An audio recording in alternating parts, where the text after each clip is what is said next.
मैंने आज मु तीनोटी बिना मूल्य रे सहज होउथुवा काम मु करूची। गोटे है स्थानर अभाव। आज दुनिया रे समस्त स्थानर अभाव देखा देछि। तार कौन सुविधा कले आम स्थानर अभावर परिपूरण करिपरिबा।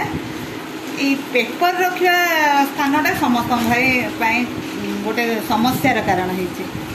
मु एमती भाबिछि प्रत्येक दिन पेपर पढ़ी सारला परे ताकू ए हैंगर रे पुरे पढ़ा सइले हैंगर रे पुरे देले पुणी तापन पढ़ा सरला हैंगर रे पुरे देले। एमती हैंगर रे पुरे प्रत्येक दिन रखिकी सप्ताहे जाए गोटे हैंगर रे पेपर रही परिबो। ताकू कौनसी झरका बाड़े भी कौटी टांगीदेले एटा रहिला आ स्थानर अभाव देखा नहीं। पुणी 7 दिन पर आम नहीं स्टोर करदे घरे अलिया हबार नहीं। झाड़ू को लेकिन जेते समस्या वर्षा दिन वर्तमान वर्षा होउची जो झाड़ू गुड़ा एते मैला हो जाउची धूली जाऊ ना। मु गोटे ट्रिक बाहर करची। गोटे पुराना चिरा कपड़ा आनिबा झाड़ू को हेतिरे गुड़े दबा। देखंतु झाड़ू को गुड़े देले तादेरे सुतुली बांध देले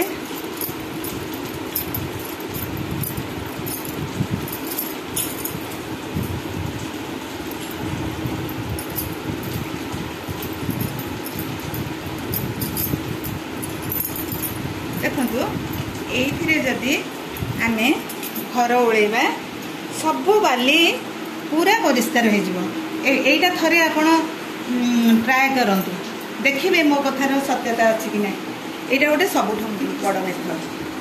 तापरे 2-3 दिन परे एटा काढी दबा बा 2 दिन रे एटा काढी दबा।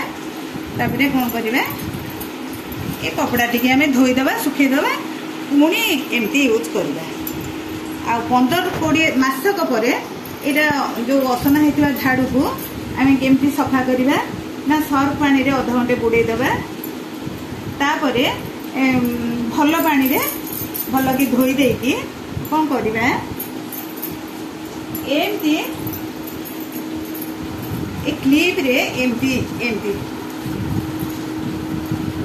पोछे पोछे नहीं कि एमती कर देले मेले ही गला। तापरे आमे कौन करबा सुतुली रे सेमती ग्रिल रे बा झरका बाड़ा रे आमे कौन करबा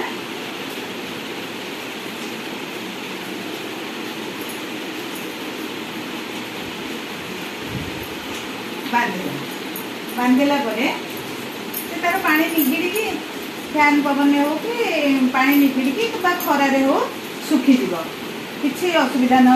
पानीटा एपटू न जाए निगिड़ी जीव पुणी पूरा सुखी हो यूज कले किसी असुविधा ना। 3 ट्रिक्स आज आपको कहूँ।